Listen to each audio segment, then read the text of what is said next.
G'day guys, welcome to the Getting Stoked podcast. Brought to you by the YCA and the Ocean Cruises podcast. Is your story worth being told? I happen to think it is. A podcast that highlights YCA members around the globe. It's your individual story. Every month you can tune in to hear the latest about what is going on with the YCA and hear stories about your people, the young cruisers. No matter the mission, the journey, the miles traveled, social media following, we want to highlight each young cruiser's special story that they have to tell. So sit back, relax, grab a beer wherever you are in the world, and enjoy. Cheers. Yeah. Are we going to slam a beer to start this, or what are we? You got one ready? Is that a rattler? I don't know if that counts. What's that? That's a rattler. That doesn't count. You have to drink like 6 of those. What's a rattler? It's like half juice. Not enough alcohol. I think it's half juice. That's for sure. It's just a beer that I found in my fridge. Yeah, that's not really a beer. Hang on. Yeah, drink that, drink another one, and then let's get going. I'm not having a masculinity crush before we start this. We're getting a real fucking beer. A rattler. That's awesome. They ignored me. Right. Anyhow. Very nice. Cheers, Cheers, boys. gentlemen. Good to see you. It's been a while. I wish we could do these all in person. Oh, for sure. 100%. It'd be good if we were all in the same Yeah. spot every time. Yeah. Well, we should try to rip out 2 or 3 of these when we're together, Brian, in Hopetown. That'd be fun. And then maybe, agreed. Yeah. maybe Andy we could figure out some sponsor of a podcast that we could get Andy flown into Marsh Harbor. Oh, hologram me into your cockpit somewhere. Yeah. That tech must be available. R2-D2 has had it for a long time ago. There is hologram technology, but you come through naked. I just wanted to let you know. So you're fully naked in the podcast. I'm all right with that. It's a full. I'm European. Well, maybe. Depends on the temperature. Ambient temperature. It's chilly. It's not great on a cold day, is it? Sometimes it's not great on a warm day for me, to tell you the truth. But. I know, mate. It's the way life is. I'm with you on that one. Right, so we've got some shit to talk about, haven't we? We're gonna talk about the boat show because that was massive for you guys. You've been working so hard on that, and the scale of the Cruisers Awards was crazy. It was like. I mean, I don't watch like the Grammys because I'm not pathetic, but I imagine it was of the epic size of something like that. Yeah, I mean, I think if you actually were at the Grammys or any of those awards, you'd actually be surprised. When you're in person, it doesn't seem that crazy. It's a lot of editing, a lot of like camera shots that make it perfect. And if you watch the Cruisers Awards, we'll have a recap soon, but. This was the first year having camera crew there, and on the shots where they were tight, on the person when you could only see the backdrop, you had no idea that we were in a hotel ballroom essentially. All of that looks so big time. It was awesome, and it was. I mean, the red carpet stuff that you did was sick, and that whole atrium where everybody was partying before going in to the show and after coming out, I mean, that setting was just fucking perfect. That was wild, that room. Yeah, that was amazing. That was as good as it gets. And unfortunately, it was a budget buster. So we got to figure out something for next year if we want to go back to that same spot. But and we've had a lot of talks with them about making their bars flow faster. So I think that was the only like little hiccup I think of the whole night was. It took way too long to get a fucking drink. That must be the trick. Like, we'll give you a good price, but we'll give you the slowest people to have ever lived. And we'll put them behind the bar. Bartenders, they were so bad. And they didn't like shots. That was like a negotiation every time. Just trying to get some shots. They can't slow walk the delivery of a shot. It's so easy. So I said, there you go. So... outside of the strategy. I mean, I'm not saying it was intentional, I'm sure it's a clean business, but it was slow. I brought 4 beers to the table and I'm down to half of the last one, so I'm going to need to grab one in a sec. That was the Cruisers Awards anyway. What about the boat show? Because that was the first time you've done a boat show with the YCA as well. What was the beer count? I think Latitudes and Attitudes gave us that count. Do you remember what it was, Logan? It was like 5. I don't remember. Oh, 5 kegs and a handful of case of beer and a couple bottles of rum. We went It's, through quite it's a over bit. 1,000. It's over 1,000 beers for sure that we gave away for free during the boat show. And we were 100% the only ones giving away free beer. We drank a lot of it. Let's be fair. I don't think we gave away 1,000. Yeah, between the three of us did and, our share. and the Vagabond Adventures crew and like Jack and Etta and then Caroline and Aaron and Leslie and all the YCA crew and Vagabond Adventures crew, we probably had 600 of those 1,000. But mate, me and Brian were just talking for like 5 minutes. Like he's never been as sick in his life after the event. And like when you recap what you did to your body and your spirit during that event, it's no surprise that you're incredibly sick. I think the sickness. So, dude, that sickness. Number one, I blame Colin 100%. Totally. I mean, he came over from Tonga with some kind of Tonga flu that I don't think any of us had ever. Yeah, we have like no immunities for or something. No. That shit. And I wasn't feeling anything. Caroline actually was sick as a dog before the day before Cruisers Awards and the morning of Cruisers Awards. She's literally like, this is a person that gave birth to 2 babies without even a fucking Tylenol, much less any kind of epidurals, full natural. And she was laying in bed like, I don't think I can go tonight. I'm that fucking sick. And I was like, holy shit, she must be really fucked up. And then when I got it 2 days after we left the boat show and I was in bed like a fucking, I mean, absolute child, just so fucked up. But I think we actually got it on Sunday night when we all went out to, as a last night, we had a huge crew that went bar hopping and we ended up at the Armadillo and Brian and I. The Tonga flu. Yeah. Jamie was there. He may have Logan was pushing those vodka Red Bulls. I think that. Hey, adults shouldn't drink that anymore, right? No. And we were putting them back because we were playing beer pong. We were putting these drinks back quickly. Smashing vodka Red Bulls. Yeah. Well, we walked in and they were like, "Hey, there's a beer pong tournament," and we were like, "This is late night, right?" We'd already bar hopped all the bars, and we go to this place called Armadillo's, and a bunch of people were there. Raff and Sasha that are on this podcast episode were there. Yep. God, dude, that was a shithole, by the way. Oh, it was a total shithole. That was a shithole. It was full of Navy guys, and full on fucking gangsters. Oh, and it got fucking gnarly, dude. So we start winning. Brian and I don't. Maybe Brian's was carrying the team. I don't know. I don't fucking play beer pong. No. They were going in the cups. We'd start hitting. Yeah, it was. They were going in the cups, and we start winning, and people they were getting fucking pissed because they could tell we were just joking around. There was no smiling. I was like, man, we're definitely going to get beat up. And these 2 guys that were not Navy guys, they were full on gangsters. They were actually our boys. They were like high-fiving or whatever. Anyway, I'm in the bathroom at one point and it's fucking late and we're hammered. And he walks in the bathroom and I'm pissing at the urinal and he pulls his shirt up and he goes, "Ain't nobody fucking with me." And he's got a fucking pistol in the front of his pants. And I was like, shit. Holy shit. But for some reason, it wasn't a cue to leave. We stayed for a couple more hours. You didn't die, thank God.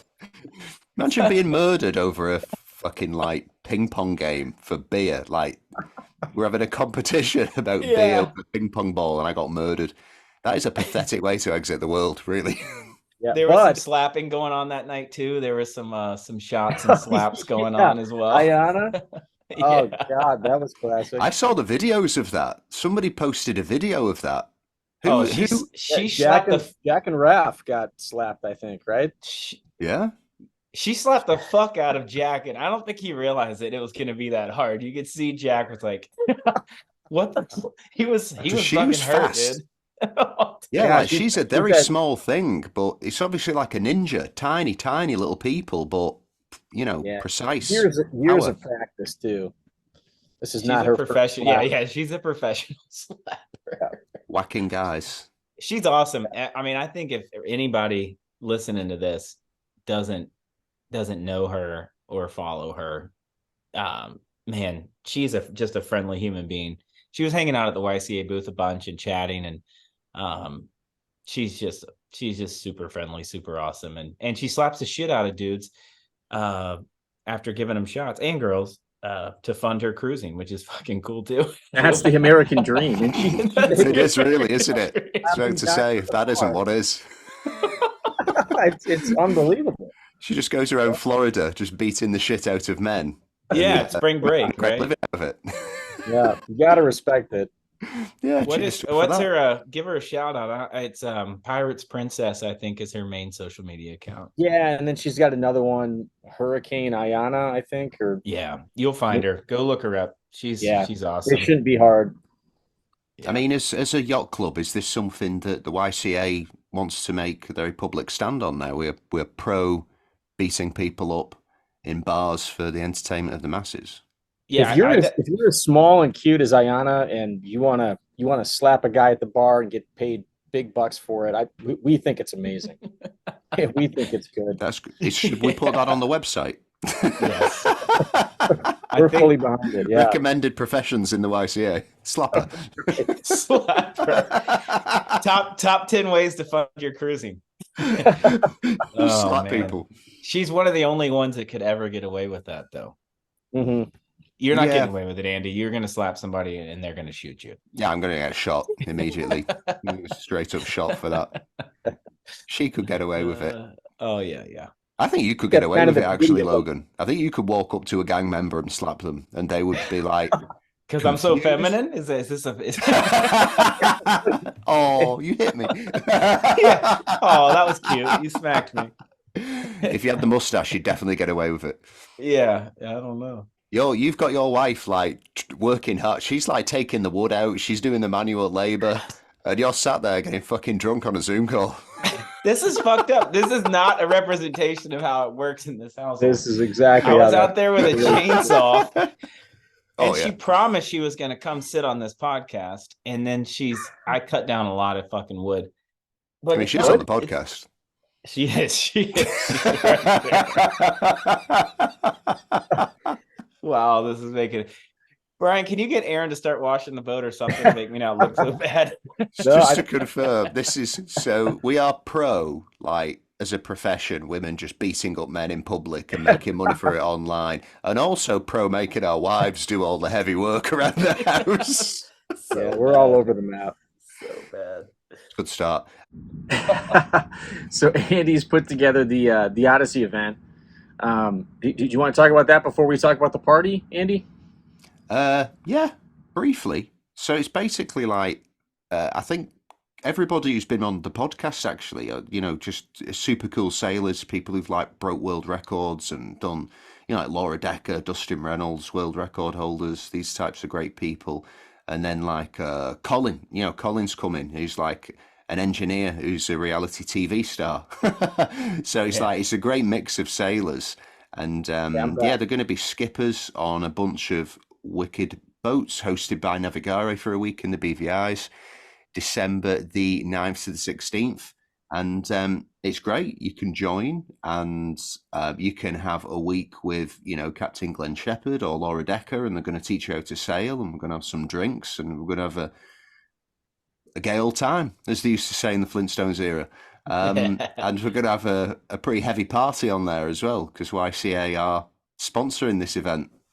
Yeah, Bitter End Yacht Club has been awesome to host this event. So if you've ever been to the BVIs, you've likely spent some time at the Bitter End Yacht Club up on the northern end of Virgin Gorda. They are having a beer can regatta throughout the daytime. They're setting up a bar on the beach. They have a DJ on the beach, and then they're going to put on a bonfire at the end of the night. So it's going to be a full day event. Full on. It's going to be a full bash. We're excited for it. We're excited to see some of the content. I don't know if Logan and I are going to be able to make it there, but we really wish we could, and we're still trying to make it happen. But if we can't, there's also Chasing Bubbles, who's going to be showing up there to this. And for YCA members, there are 25 mooring balls that are open, and it's just a first come thing. So set your sights on Virgin Gorda, get yourself a ball, get ready for the party. So you definitely want to be there the night before, or at least get there early in the day, because it is an all-day thing. So that beer can regatta sounds awesome.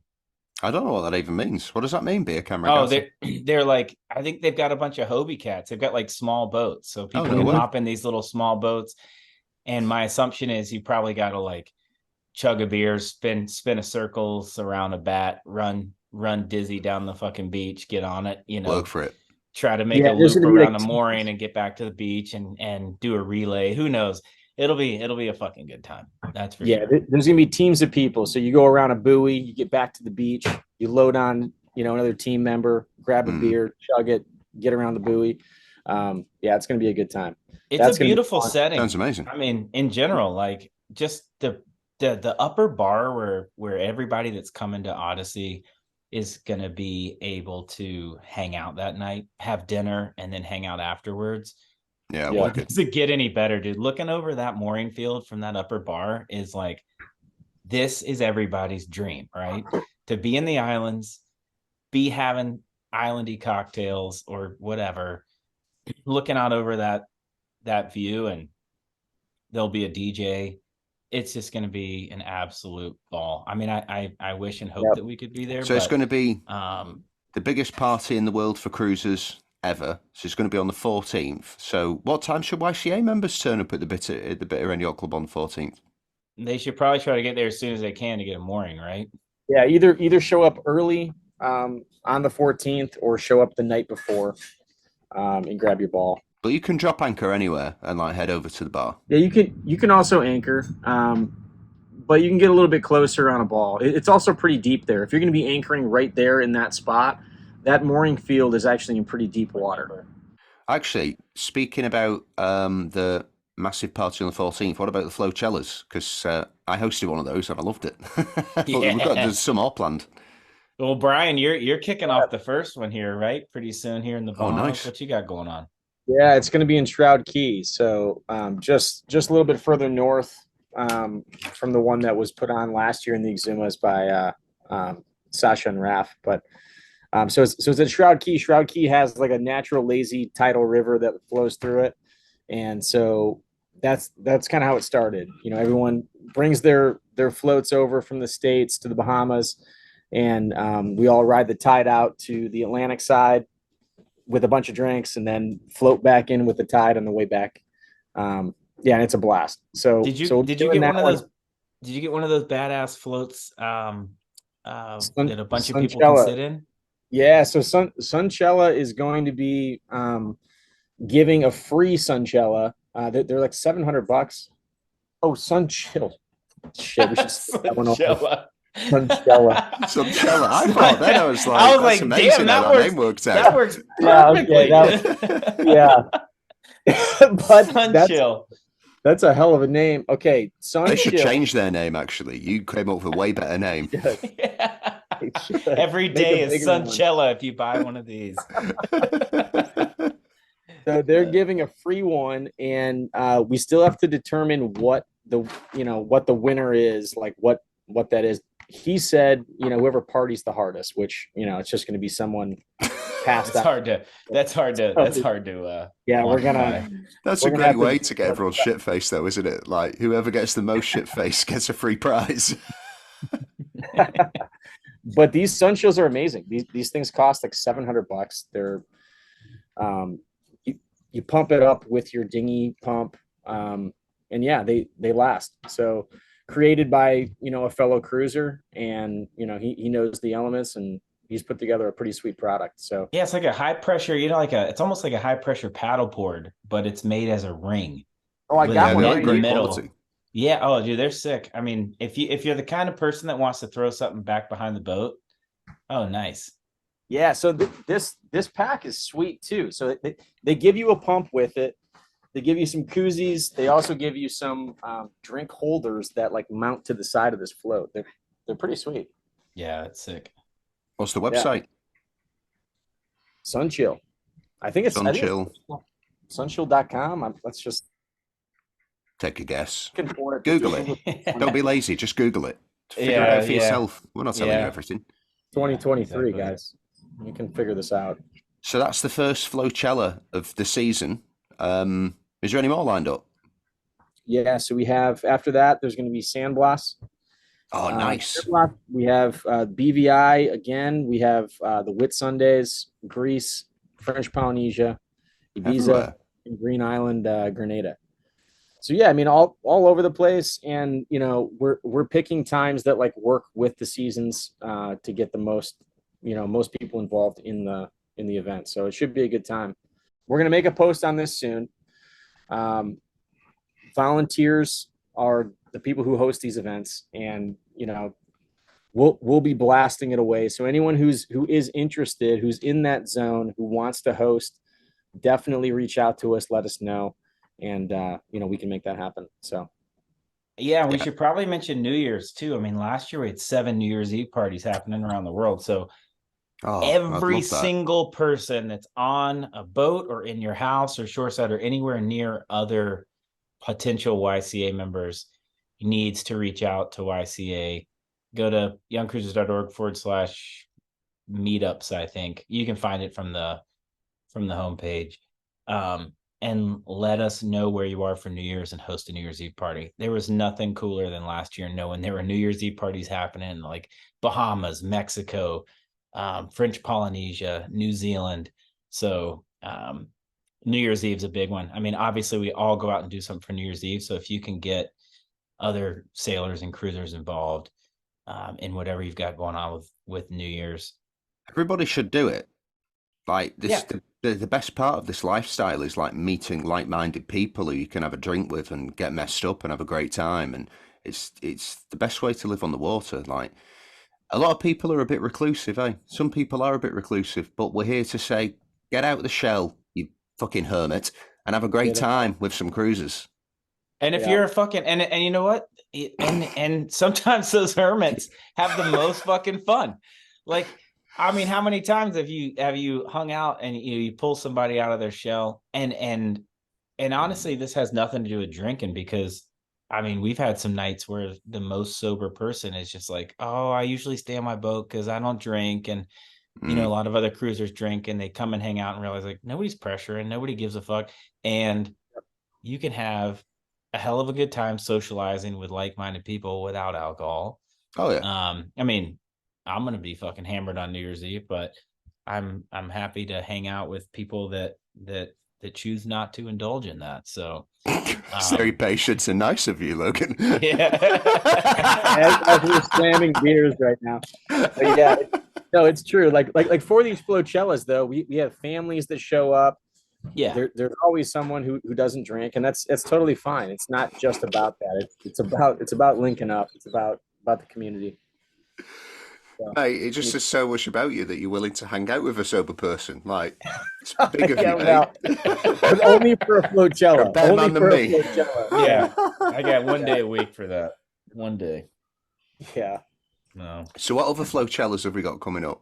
Is there any standout? Well, all those need all the ones that Brian just mentioned all over the world. Some of them have hosts, but most of them don't. So we need people in those zones to volunteer to host these Flocellas. So I'm going to do a season kickoff one for the Meds, probably start of May. Perfect. And what it does, like, it's obviously you're a legend. Anybody that hosts at any of these you're a legend for hosting, right? Like, you fucking nice. Cheers. But also it gives us a chance, you know, the shameless side of it is it gives us a chance to highlight you and what you're doing. And, you know, I mean, Raff and Sasha, their Flowella was on the cover of a fucking magazine. Yeah. And then they had a full 2.5-page article about them for hosting. So, you know, YCA has a lot of marketing power and legs, and we spread the love. Anybody that ever, you know, helps the YCA community, then we're going to help you. And if that means, you know, you're a social media person and we can help you by pushing your brand, great. If you don't give a shit about that, and we can help you by helping you get your engine fixed or helping you get, you know, hooked up with a company to get a deal on something you need, then we'll help you that way. But that's just the community. And you know, people sometimes will complain because they're not getting shared enough on our Instagram and there are people that don't do anything for YCA. You know, they've never hosted a gathering, they've never tried to be part of the community. And it's a really easy DM to send back. It's like, hey, you know what? Host a fucking event. Do anything for this community, and we will be so pumped to push you out there in our you know, email blast and our Instagram post. But anyway, yeah, we need people to host these events around the world. We need people to host the biggest. The last year was already the biggest sailors New Year's Eve party in the world in history, but we'll go even bigger this year. So if you're in any of those zones Brian mentioned, reach out to us and host. Yeah, and also this is worth mentioning too, that we're the app's going to be ready for a lot of these Flocellas, and so it's hopefully ready and in everyone's hands for the one in the Exumas. And that's going to be a great way to see where everyone is on a map, to be in a group chat with everybody who's going to be attending. And, you know, after you leave, after you depart that event, you can still, you know, follow these people's adventures as they continue travel on, and, you know, keep them within a chat and build your friend group. Yeah. It's important. Yeah. Yeah, it's a good time to actually start using that, you know, for something real. Yeah. Well, that's what the YCA is all about. It's about getting out there, meeting people, you know, sharing experiences, being part of a community, you know, make some brothers and sisters out there and, you know, be part of the family. And this is the best way to do it. Like, and don't wait for someone else in your area to organise it, you lazy bastard. Like, you put your hand up and you organise it. Yeah. And you become a community leader within the cruising community. Exactly. Yeah. Had you said it. Yep. Yeah. No, you're right. It's a fucking JFK quote, right? That everybody loves. Like, ask not what your country can do for you, but what you can do for your country. Ask not what cruisers can do for you, but what you can do for cruisers. Yeah. Don't fucking, what the fuck do you want from us? Like, you know, YCA is not a business. Like, we don't make any money from this shit. So don't expect us to fucking organize shit for you to just show up to. Like, fuck you. Volunteer. Like, volunteer. It's easy for anyone to do. I mean, you can put on the biggest YCA event that has ever taken place by just filling out that form. Yeah. And we're happy to promote it. And if there's a bunch of people in that zone, you know, you're going to have a big event. And, you know, I mean, you can make the cover of a magazine by simply filling out that form and making friends. So it's something people should be taking more too hard, but because our main focus has been going to make it a lot easier. But yeah, let's not forget about that really easy form on the website. Yeah, sweet. Right, who wants to bring up the Lynn party? Flowella. Yeah, so anybody that doesn't know Lynn Party, Lynn and her late husband are absolute cruising legends. They were sailing around the world on the boat without, I mean, no fucking engine. They sailed around the world, I think, 26-foot wooden boat. Yeah, 2 or 3 circumnavigations with no engine. They've written 12 bestseller books about cruising, and she loves YCA. She loves just this whole movement of young cruisers getting into it, you know, before they reach retirement and going for it, because they were young when they were doing it. And it's cool. So in February on the 3rd, she is hosting a YCA gathering at her place. And this is literally like a mini boatyard. It's called North Cove. They're doing barbecue. They're doing live music. As we get closer to the date, we can talk about it more, but mark your calendars. If you're in New Zealand, I don't know how to pronounce the name of this island. Kauau Island, maybe. Kawau Island in New Zealand. I'm sorry for butchering that. That's where she lives. She's opening her home to people in YCA that are interested in coming over. I mean, it doesn't get any better than that. That's what it's all No, about. that's Not great. only are we're spanning generational age gaps with Lynn hosting this, which is what YCA is all about. And, you know, we've never been ageist by any means. And she was an OG young cruiser back in the day, and she still obviously has that style in her bones. That she's not into that classic yacht club bullshit. So it's attitude, man. She's got the attitude. Stoked. She's got the right attitude. It's awesome. So I'm super excited for that one. I definitely wish I could be there for that one. So yeah. Yeah, YCA party hosted by Lynn Pardy. Like, that's nuts. That's good. Really. Yeah, it's a good one. Yeah. So when is that? Just let's give everyone a reminder. February. Let me go back to this email real quick. She's talking about February 3rd. February 3rd. 3rd of February. So if you're anywhere or you plan to be anywhere near there in February, get your ass over there. So yeah, it'll likely be before the Exuma float. So Lynn Pardy's literally kicking off the year. We should start the YCA. I'm glad we're chatting about this now, because really February is not that far away. So we need to start pushing that and get that out. So yeah, thanks, Lynn. Appreciate it, Lynn. You're awesome. Thanks, Lynn. Much love, Lynn. Lovely lady. Right. So how about we move on to the interesting people who've got something to say on this podcast, rather than the three of us drunk idiots talking shit. So we've got the people that won at the last year's Cruisers Awards, best YouTube channel. No, best upcoming YouTube channel. Emerging, that's the word. Is Sash and Raph from Spirit Animal. A pair of lovely young souls. Very energetic people. Very good to hang out with. Good at drinking. All around happy cruisers, I think, is a good way to describe him. Raph's hilarious, eh? He's such a boy, that guy. Like shit. He knows how to have a drink. Yeah, they're both funny. They're a good time.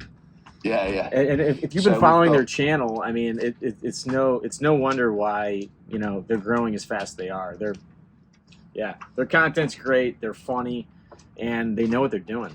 Yeah, they deserve it. I mean, they're Raff is fucking talented at construction and all kinds of stuff, and Sasha's actually got a hell of a sailing pedigree. I mean, I would say her parents were cruisers. She sailed with her parents. Her parents cruised when they were really young. Talk about OG YCA, you know, young cruisers. And then raised their children to love it. And then her and her sister loved it. Begged their parents to take them sailing on the boat that was kind of sitting there needing work behind the house or something like that. And then they begged their parents to take the boat, just the two of them, and they did it. And then I guess she met Raff, and now they're on this big adventure, the two of them, and they did a fuck ton of work to that boat. This looks amazing. Yeah. They're coming to the party on the 14th. I can't wait to see that boat. Like, they've gutted it and transformed it. It looks great. Oh, good. They'll be there. Yeah. Perfect. Yeah, that's those Cyclades or Cyclad Beneteaus. We had one in our charter fleet in New York for a little while. We had the 43. That one they got to fucking 50. I can't imagine that boat at 50 feet. They made a 38, a 43, and a 50. Yeah. And what was yours, Logan? The 43. They're built for charter. Like, I mean, they're very simple, bare bones.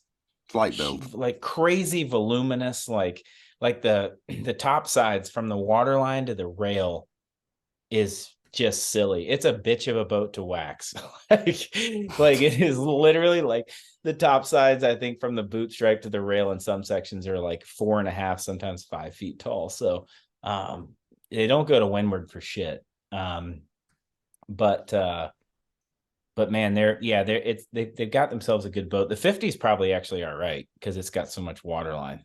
It can handle that kind of volume. But yeah, man, they made themselves an office for editing. I mean, that is a purpose-built YouTuber's boat at this point.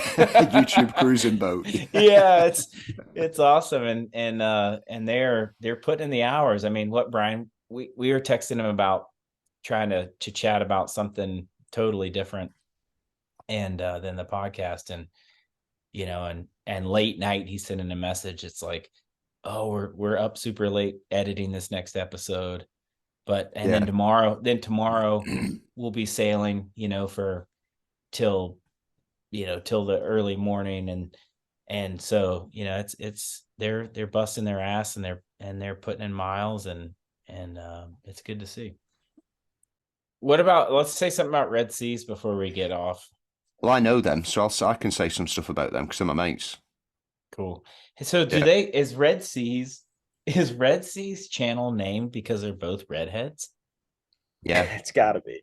Well, everyone needs a warning. Like, you know, the last thing you want to do as an innocent human being is turn on a YouTube sailing channel and there's two redheads on, and you weren't warned about it. You weren't warned. Fucking terrified. What the fuck? I didn't expect this shit. Two of them on one boat in the Caribbean with all that white skin. Yeah. That's a lot of sunburn. That's a lot of sunburn. It's a lot of sunscreen. I had red hair for a stint as a kid. I didn't as a little kid, and then like in the worst years to have red hair when you're getting bullied like a motherfucker. I had just red started hair. to get pubic hair as well. Yeah. Oh yeah. It's going through red. Orange. Yeah. So anyway, when I was like trying to figure out, like, why did they call, like, what's the Red Seas thing? And then I met both of them, and they were both redheads, and I was like, I think that's it. I think that's why they call it that. Your stash was pretty red at the show. Oh, I got super red facial hair for sure. Yeah. It's a super orange mustache. I literally did not notice that until you said it. Like, until you drew it, I was just like strong Tash, like Freddie Mercury level strength of Tash. And then you said, oh, it was red. I was like, well, fuck, didn't even notice. Right, so we've got Sash and Raph, and we've got Iain and Brioni, and they're going to be doing a little bit of a passing of the torch, so to speak. Nice. Legends pass it on to the new masters, or the old masters pass it on to the new legends. I don't know, whatever way you want to prefer. Some people are brought up different. It's your preference. So, yeah, let's hear from them.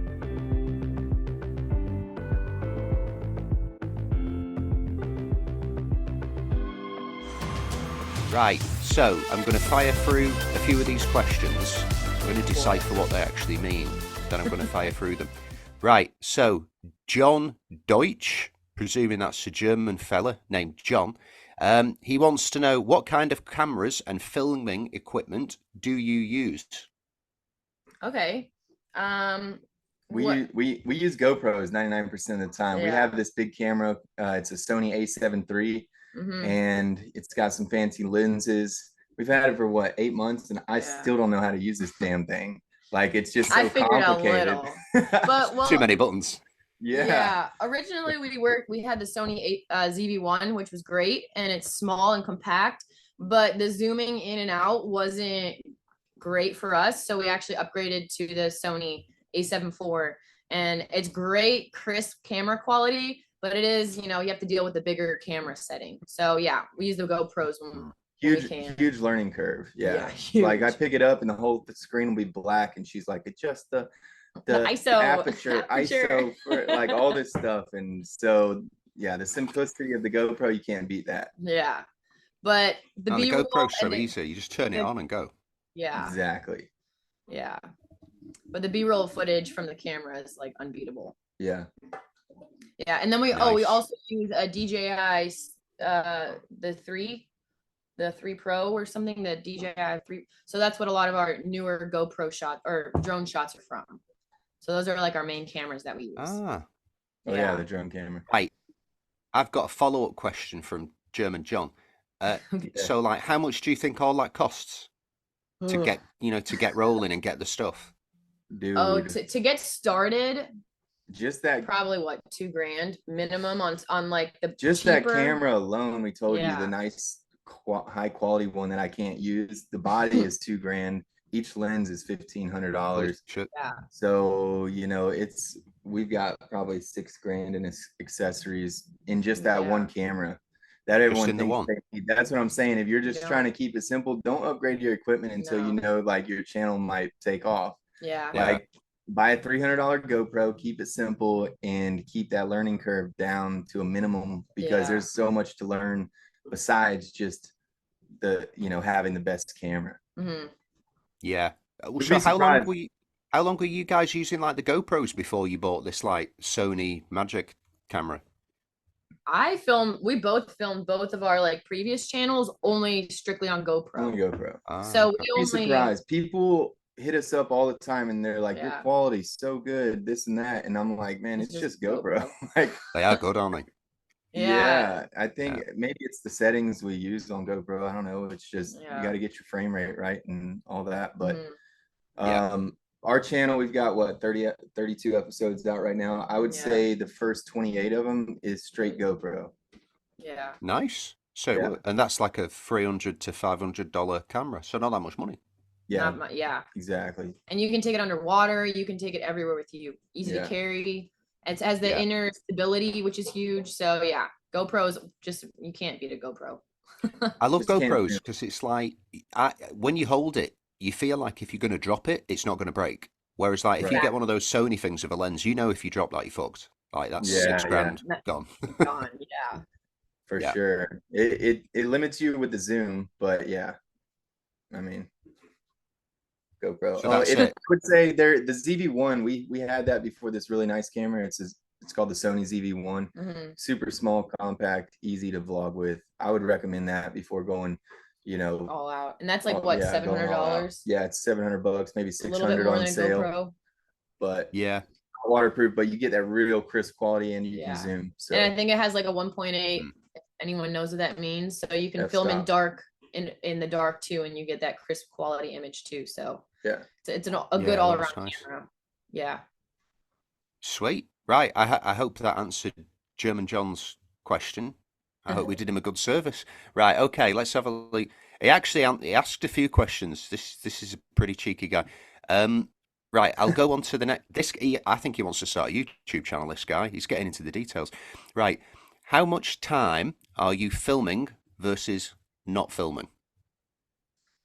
Ooh, that's a tough one. It's different for us right now. That rehab had us kicked back, so we haven't been filming anything for a while because we've been catching up from our rehab footage, because we weren't editing during that rehab. It was impossible on the boat in the condition it was. So we had like 8 months of footage backed up, and so now we're just sitting down editing, not filming anything. But I would say typically it's like probably like 30% of the time you're filming, maybe 25. You'd be surprised. Like you could film a whole entire day and that'll be 2 episodes just based off your content. So it just depends on how exciting the event is or what you did, Once you get good and you know what to film, what's going to be in the episode, you can kind of, at this stage we're filming with a purpose and with intention now, whereas before we didn't know what the hell to film and what not to, because we didn't know how the episodes were going to go. But now I would say maybe you could get by with an hour a day.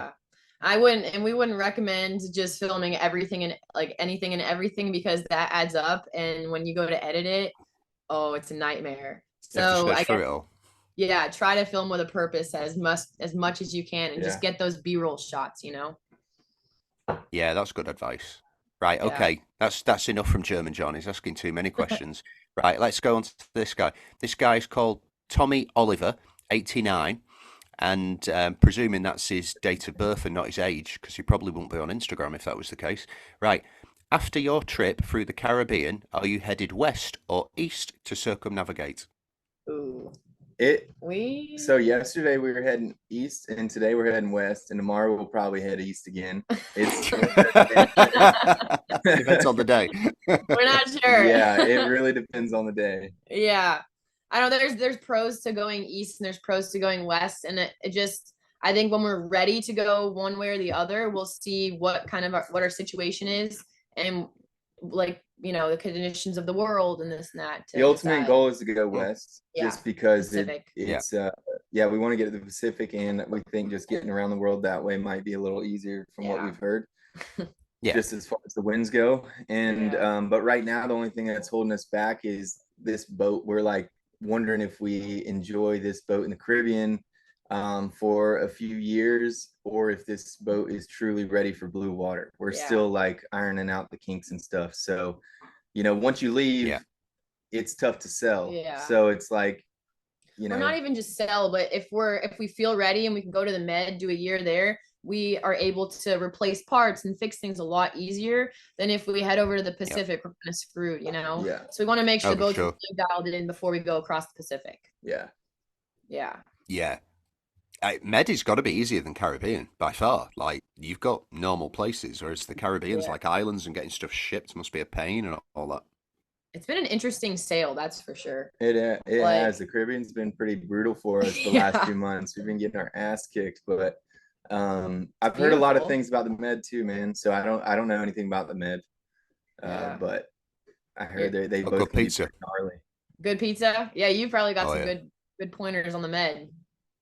Yeah, I'll give you the details on the Med. I'm a big salesman for the Mediterranean. Sounds good.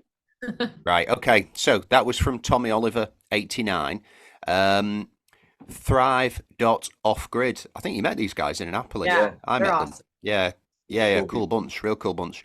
Right. Okay. What is your biggest regret / what would you do differently if you were to start again? I presume. Well, we would have gotten Raff, I think I know what your answer is probably going to be to this. Definitely gotten a survey on the boat. That's the number one thing. Get a survey on the boat.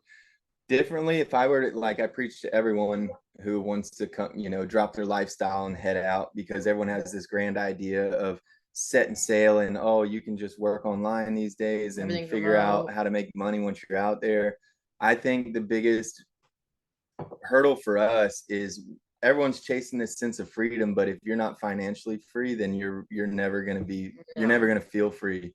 And for us, we have a fat boat loan hanging over our head, and YouTube is a grind for us. And so when we're out here, like it takes away a lot from the adventure and the lifestyle. So I think that before, you know, we dove headfirst into the fire. I would say, you take a deep breath, get your finances right, figure out how you're going to have some steady income coming in, and then go out. Either that, or just accept the fact that you're about to blow all your money and just go have a good time and don't stress it, because you will stress your ass off if your finances aren't there, you know? Yeah. Have like an end date in that case, you know, don't plan on doing this for extended period. That's really good. I feel like 2021 Raff would have really benefited from a relationship with 2023 Raff. That was man. 2021 Raff wouldn't have listened. Probably, yeah. Screw you, man. I'm doing it. Right. So, biggest regret. I suppose that. Well, what about you, Sash? Because you've been boating for a long time. You've got a lifetime history of. I think the same thing. Like when I first went out with my sister, like.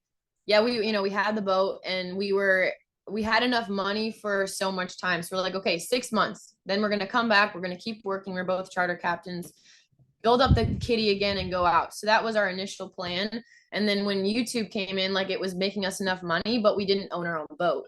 So that was another thing. It's like, have that financial freedom of not owing.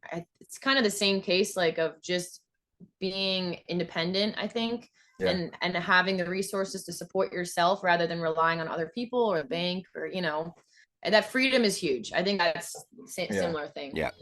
And one more take on that. Like, you know, a lot of our story was for YouTube. Like we found ourselves in this terrible situation with a boat that was just way over our head, worse beyond our wildest beliefs, as far as like the integrity of the hull and all that stuff. And the only thing that kept us from crying was like, oh, it's going to make for a better YouTube story. So for us, we like worked off that. We're like, it's okay, because it's going to be better for YouTube. It doesn't matter this and that, like, you know. So then like, and then we're like, all right, with YouTube, let's just make a ridiculous boat. Like, it is the boat of our dreams, but it's like, let's do some stuff to stand out. So we really put a lot into this boat. And now when we go out to all these islands where we're at now, sailing around, and we've spent $200,000 on a boat, and some asshole comes up and drops anchor on a $15,000 boat right next to us. He's in the same place, experiencing the same thing. I'm like, damn, dude, you're doing it right, man. Like, good point. Yeah, because it doesn't matter how nice your boat is, it's gonna get beat up out here. It's gonna get scratched. So endlessly, yeah. It's just about the journey and adventure. So make sure that you don't go above and beyond with, dig yourself a huge hole in a financial situation. Bloody good advice there, mate. I think you might become a philosopher by 2024. You're on a run. I've talked myself through a lot of crying. You've taught yourself how to cry to sleep a lot. Yeah. Right. Okay. So we've got a question from Capt_R Beck. Don't know what that means. This is a saucy one. Who stripped on the pole first? Me. I was thinking of the upstairs pole. The downstairs pole, yeah, her for sure. Yeah, he definitely got it on the upstairs pole, but on the upstairs pole. Yeah, so I guess good courage, it's mate. 50 there. It's got two. Yeah. If you didn't know, it's a double-decker stripper pole. Yeah.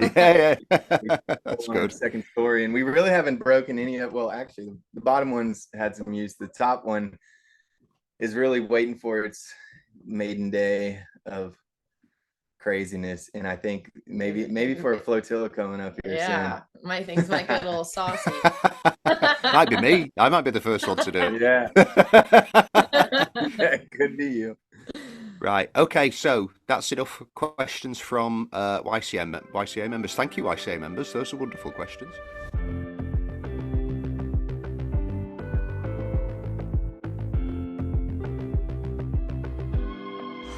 I'll actually kick this off. So Sash and Raph have got 2 stripper poles on their boat.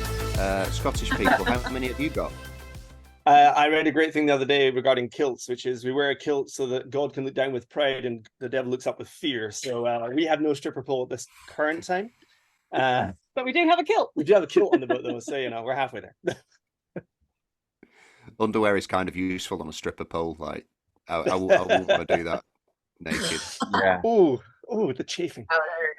Yeah. Right, I tell you what, it's a good way to kick this off. Right, Brioni and Iain, you guys have been cruising the Caribbean for quite a while. Sash and Raph, you guys are cruising the Caribbean now. It'd be good to just chat about like which places you've been to and maybe which places you'd recommend to visit the most.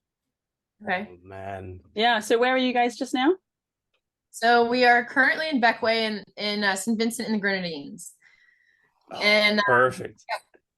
We shot down here. So we started when we left Florida, we were on a beeline to Grenada, and we both spent a couple of years in the Bahamas going through all those islands, and we've been to the Dominican Republic twice.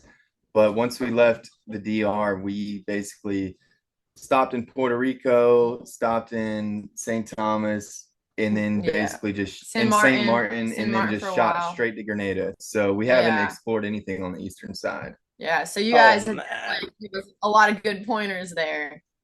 Absolutely. Well, the good thing is you went to like the prettiest part to start with. You've gone straight to SVG, right? So yeah. You've got what, 7 islands to explore? Yeah, I think that's probably like my favorite place in the Caribbean. We had some visitors come out while we were there as well, and it was like trying to hit every single island while they were with us, and it was just like, this is the place that you want to spend your time. Absolutely. So like Beckway, where you are now, right? So that's like really cool community. You've probably already figured all that out yet.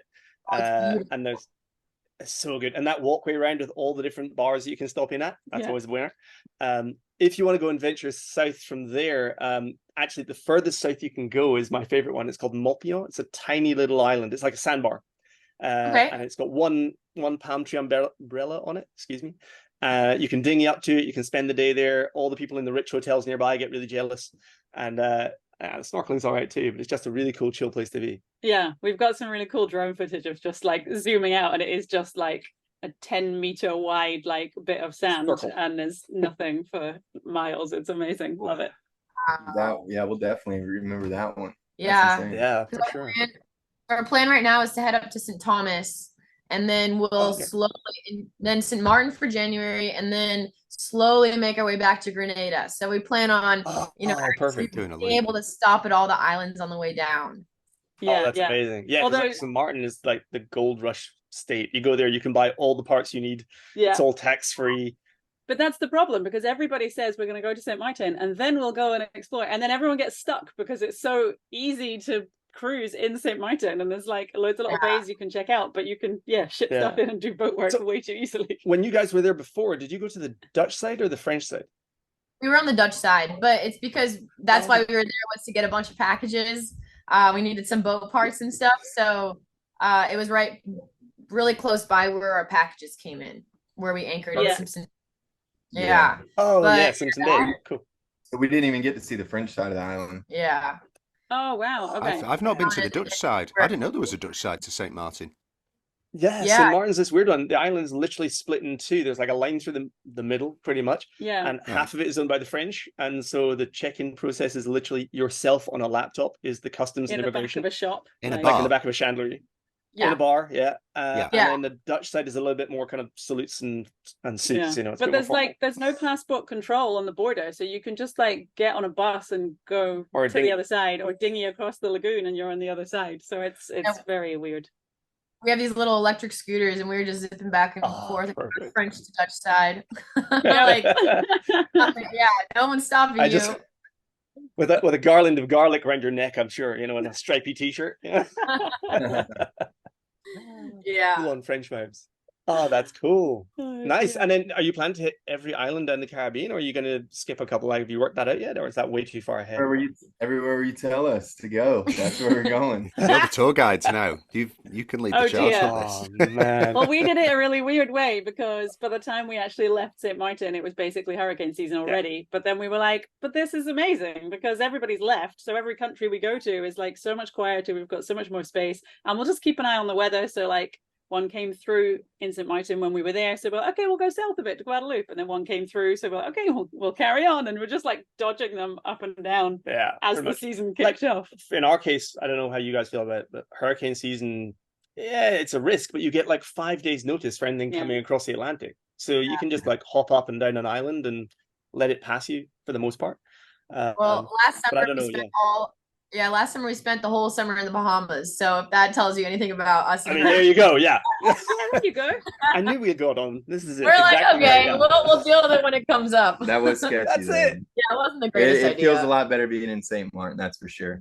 Because everyone up in the Bahamas, and even in the Dominican Republic, everyone's like, oh, you can just sail and get down south, get out of the way. But really, man, that's a big trek. You're not really safe until, like, I would say, like, you know, the BVIs, then you can zip down pretty easy. Yeah, that's it. You're on the rainbow there, right? Yeah, so it feels really good and really just stress-free chilling in St. Martin. Yeah. Well, and like so I was just thinking, 2 places you mentioned there, Guadeloupe, free diving, you guys are going to have a blast. Oh, yeah. I don't know if you've looked into Guadeloupe yet, but there's an entire, I mean, it won't be for spearing, but there's an entire nature reserve, like named after Jacques Cousteau. And you can anchor just south of it, and then you can go in there every single day by dinghy, like amazing 10 minutes dinghy ride, and there's mooring balls, and you can free dive the whole space. Like, again, if you guys are looking for highlights, we can send you some pins. Yeah, I think that's our biggest thing, is trying to find a place to spearfish, but you really can't in the Caribbean. There's like, unless you go we don't know. That's just what we've heard. Like, everywhere we go, they're like, I don't know. It's kind of illegal, kind of not. Depends who you talk to. It's always like so. Well, so it's like illegal in some of the islands to spear. I thought it was standard. I thought that was no problem. That's what we thought originally, but so you start getting fined. Yeah. I think there's like different rules if you use a spear gun and a Hawaiian sling, right? Yeah. So I think you can use Hawaiian sling everywhere. In the Bahamas, we can only use only use pole spear, but down here, like I'm pretty sure, like in Grenada, this guy who spears often told us you're only allowed to spear lionfish, I guess, and you can't other sort of spearing. And that was with a pole spear. So that sucks. Then they sell spear guns in some of the stores. Do they? Yeah, that's what someone was telling us. I mean, people do forget. Yeah, like that's it. Like, people forget that the Caribbean's the Wild West. Yeah. Like there's regulation, sort of, you know. Exactly. And if we weren't YouTubers, we'd be spearing for sure. But There you go. Yeah. Maybe on the times you're not filming, people you're just watching We're you. following the rules, everybody. Yeah. Yeah, absolutely. Oh man.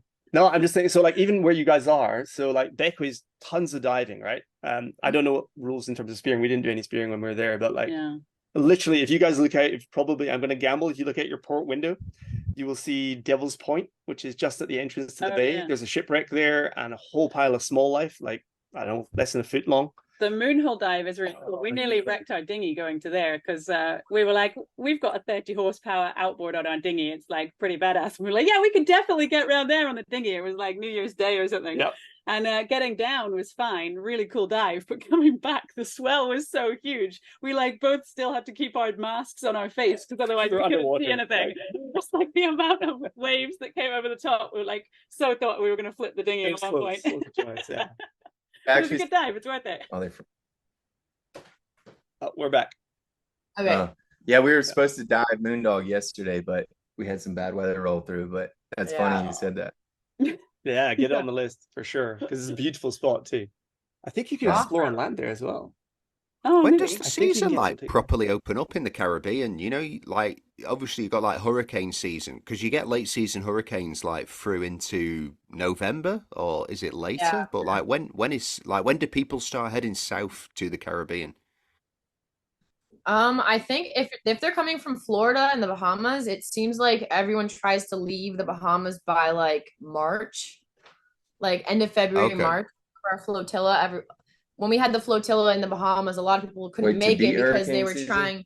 Yeah, because they were trying to get to the Caribbean because that's the best weather windows to cross the Thorny Passage and actually hit sailing windows to get southeast. Otherwise you're just beating into it the whole time. And that's what happened to us. We got pretty bad. Yeah, usually people leave Florida in November and they try to get to Grenada by like June. Yeah. Sounds about right. Yeah. So it's not a massive season then, really, is it? Like you have got 6 months around Bahamas and then you have to get out. Yeah, and that's the tricky part. We stayed till July because we just can never get sick of the Bahamas. And we stayed till July and not the greatest idea there.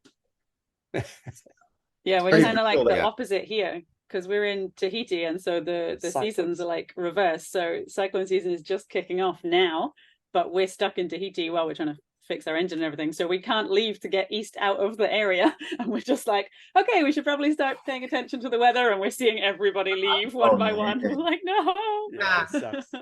So actually I have a question. This is going to take us out of the Caribbean, but so you guys did the Caribbean. Wait, where did you start? You started in Scotland, or you bought originally? That should be a really simple question. It's not. So our kind of journey in summary, we tried to buy a boat in SVG of all places. A lot happened. A lot of very confusing story happened. We ended up homeless for a while. We lived in a shipping container in Grenada for a bit. We hitchhiked on boats and ended up buying up in and we ended up buying a boat up in kind of USVI, kind of BVI. Yeah. It's confusing. And then we went up and down the Caribbean through Trinidad and back a couple of times. So we did 2.5 years. Yeah. Yeah, 2.5 years in the Caribbean before we eventually headed west. Okay. And what do you guys think of like the Caribbean versus the Pacific? Like, are you enjoying the Pacific as much, or like? Wait, hold on. Did you guys do the Bahamas though, or did you just do the Eastern Caribbean? No. The highest we got was St. Thomas. So we never that was like my big decision. We were in St. Martin and we knew we wanted to do the Pacific. And we got slightly delayed. We had to like get passports renewed and stuff, which was super complicated when we're not in our home country. But yeah, we were like, should we delay by a year and go up to the Bahamas and then do the Western Caribbean and then through, or should we just kind of go straight to Panama and through? And that was the one thing that I was like, oh, we're gonna miss out on it, but you're always gonna miss out on something. And we were just like, the South Pacific was kind of calling us, and we just wanted to fire on through. But I would not miss out on the Bahamas. Like that's for me, like traveling over to that side of the pond is like Bahamas time.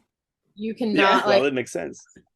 We tell everyone, do not skip on the Bahamas because it's almost unbeatable. And we have a really good friend that's in the Pacific right now, and she spent years in the Bahamas, and even now she's like, you still can't beat the Bahamas. But she's loving all Yeah. the water skiing and stuff out there.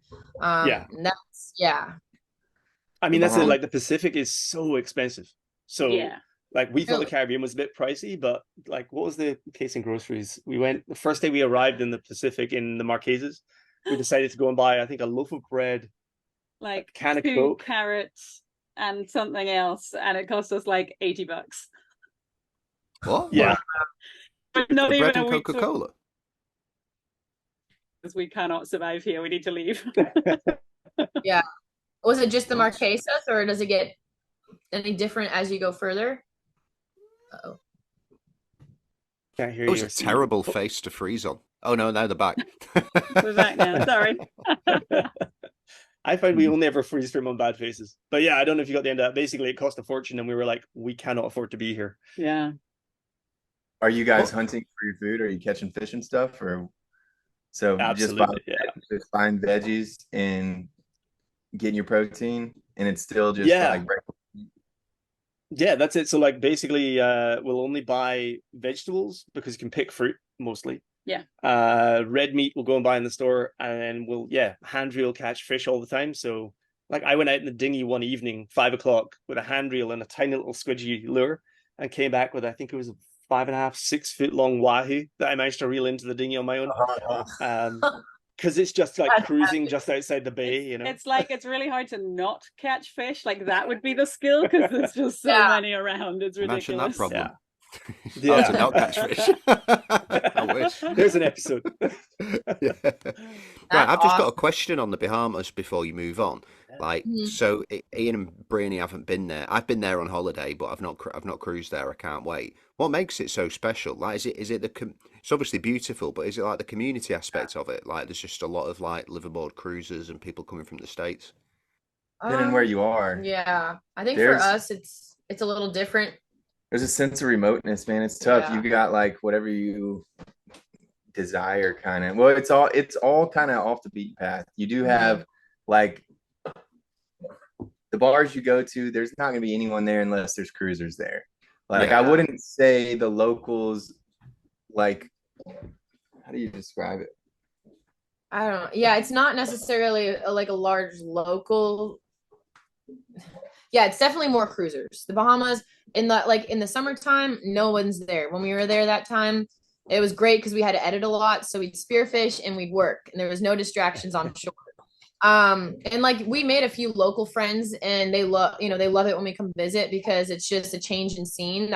All the islands are so small. Most people are from there, and they don't leave. So they love having cruisers and visitors come out.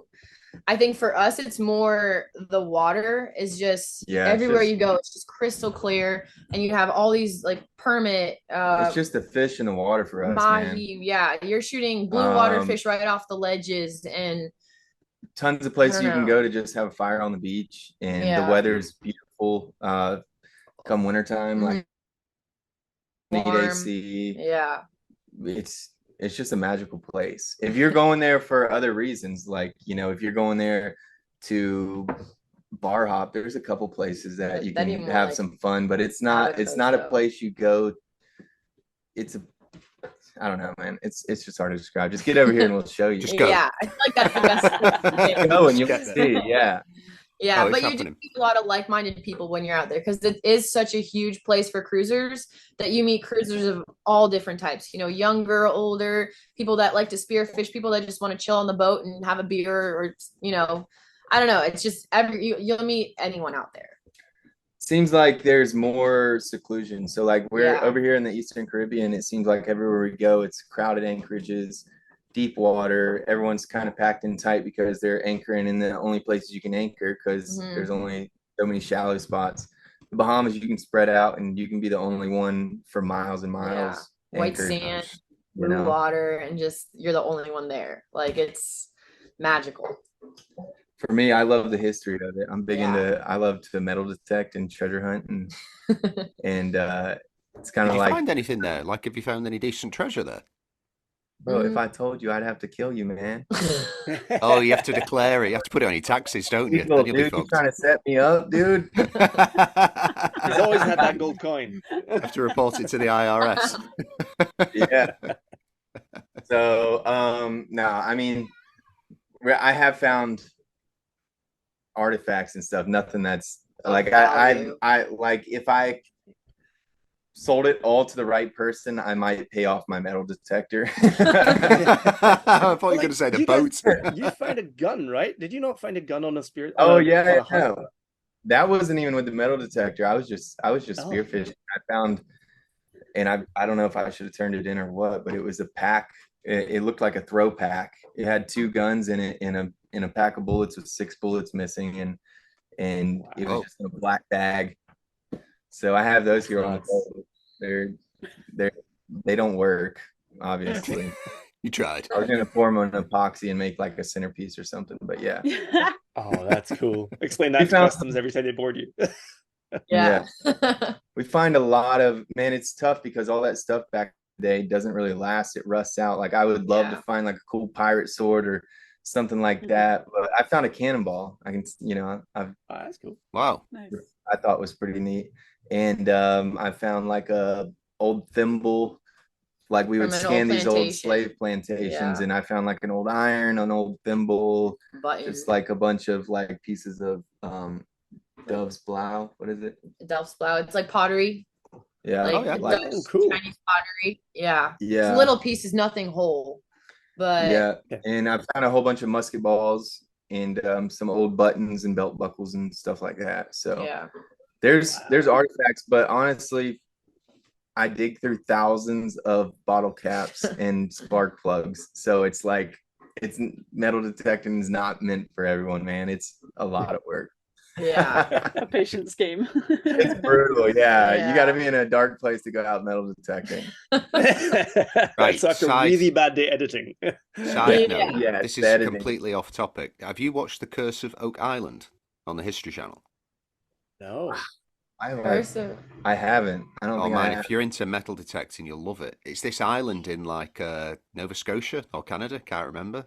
But it's like it's like this place where they think like the Scottish, your people, actually originally landed there like hundreds of years ago, and they took all the stuff from like the Catholic Church, and there's loads of treasure there. But like US presidents have like led expeditions there to try and find treasure and stuff. Like, wow. Mate, it's a wicked show. The Curse of Oak Island. Like they're spending millions and millions like digging stuff up. It's wild. I'm definitely gonna check into that. Did you hear about the recent? It was Colombia just sent a bunch of money on that ship that the most expensive. They found like shipwreck ever. $20 billion. Yeah. We sailed over it because so the story is if they were to raise everything that's on it, they would crash the global economy because of how much gold is on board that ship. It's literally more gold than the economy accounts for. We sailed literally right over the top of it as we were leaving Colombia to go to Panama, and we were like so tempted. Should we just try? Should we try? Yeah. How deep is it? Pretty deep. I didn't read the article. It's crazy deep. It's tech dive deep. It's proper deep. Yeah, but I'm dragging a treble hook or something. Yeah, I was gonna say just drop catch a hook a cannon and just come to a full stop. Do they know whose ship it was? Like, because it's in Colombian waters, so they can tax it. Yeah, so it's like it's contested. So it's a Spanish galleon, but the gold came from Peru. Yeah, and the Colombians claim it's theirs because it's in their waters. But the British sunk it or something. So it's like full of countries all fighting it, being like, "Well, we sunk it, so it's ours." But it was in the first place, so it's ours. No, but it was on our ship, so it's ours. That's the crazy part about treasure hunting, man. In the laws, and even hunting in another country, that country's gonna want everything you find. Yeah. And you find it, other countries want it. Like it's crazy. Yeah. Even this coin right here is from the Etosha, and it was found off of Key West. And just real quick, Mel Fisher found it back in the 80s. I believe, right? I think so. I went to his museum, man.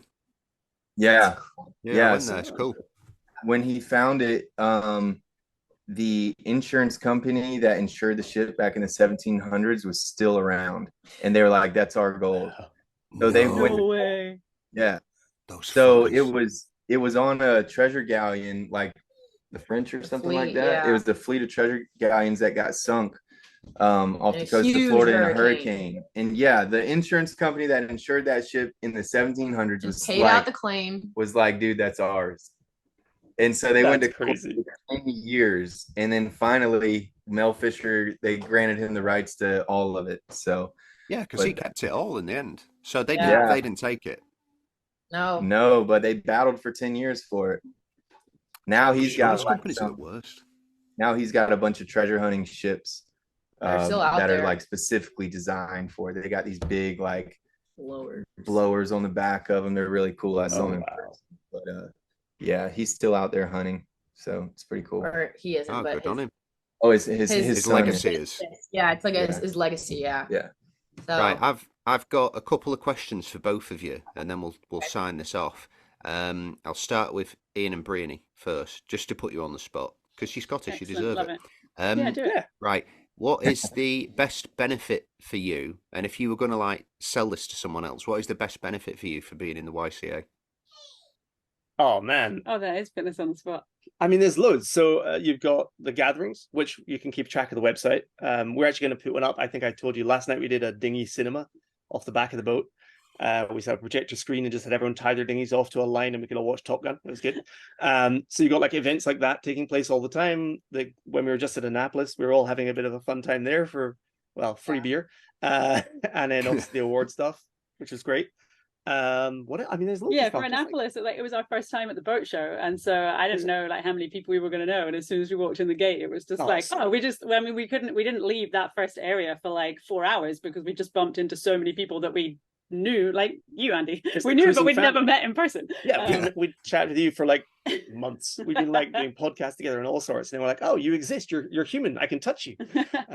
I touched you in platonic ways. But yeah, it's that kind of thing. It's family right there. So those would be the three hits straight away. That's that. Very cool. Right, Sash, Raph, you have the opportunity to rebut any of those claims or go on. It's all BS. Yeah. No, we agree. It's like the community aspect. You are connected with so many different cruisers, and just through the Instagram, you're friends with all these people. You become Insta friends with them. You have this connection of the YCA, so you have something to talk about right off the bat. You know, you get to meet people. You have like we hosted a flotilla in the Bahamas, and we had 20 some 30. It's like you sign up and you're instantly like they can be your broadcasters. Like you want to have a party, okay, they'll promote it, and then now you're cool. That's a good one, actually. Right, brilliant. Okay, well that's it. Well, and I suppose you should do like a handing over of the torch. It will be symbolic rather than physical, because that'll be difficult. But you got the best emerging YouTube channel last time, guys, and then now Iain and Brioni have got like the best emerging YouTube channel from the Cruisers Awards. That's very cool. Yeah. Try not to put out too much good content, or now we're bro. Challenging you next year. Man. I'm just really hoping that we don't sail in seas that are too rough and like smash this thing here. We've like tried to like Velcro it down so it doesn't know how you've made it back. Ours didn't make it back. Ours broke. I think last year everyone's broke. Yeah. Like Brioni literally cradled that thing like a baby on the plane. We got a nice little round of applause from all of the air stewards because they were like, oh my goodness, what's that? And I was just so protective of it for like 18 hours or whatever the flight was. It is a cool trophy. We thought we did that, but then we opened the box and the ship had broken. Oh no. So what I would do if I was you guys is fill that thing up with some blue epoxy just so the ship looks like it's floating. It'll never break. Yeah, that's a really good shout. That's a wicked idea. Yeah, I should do that. Yeah, try to fix ours, but I'm gonna have to play like hold it. I'm gonna have to like somehow get a rope around that ship and suspend it when I pour it in. That's our plan. That's cool. Oh yeah, we're definitely gonna try that. Yeah, we'll do something. Right. I mean, I was just grateful when you guys handed that over on stage. It was like genuinely shaking. Like, just let's put that down right now. Okay, good. Very cool. Hand the booze over. Don't break it. Yeah. I think you gave it to Jamie, did you? Logan, maybe. Logan. Logan. Logan. It was Logan. Yeah, Logan. Yeah, it was. Yeah. Yeah, he was working hard that night. I thought he deserved something, you know. He- Although everything he broke enjoyed like 2 minutes afterwards. later, so I think maybe it wasn't so helpful. Like the second he finished that shot, I think the text suddenly froze and he couldn't change the screen, and Yeah. so maybe it wasn't so Kind of my good. fault. Sorry. It was the shot that tipped him over the edge. I think it was all your fault, it. mate, actually. It's not the first person you've driven to serious alcoholism. Right, guys, that was very nice, wasn't it? I had a lovely time listening to all of you talk. Yeah, absolute pleasure, man. Thanks. Yeah. It's nice to meet you guys properly as well. Yeah, finally. I know. I feel like we didn't have a chance to talk at all at the show. So Yeah. busy. You'll just have to catch us up out here. We'll wait for you. Yeah, we'll wait.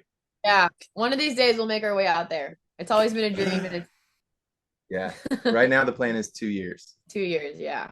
Oh, sweet. Okay. Nice. Well, we'll I keep in might touch. meet up I mean- with all of you when you make it all the way round and I'm still here. Well,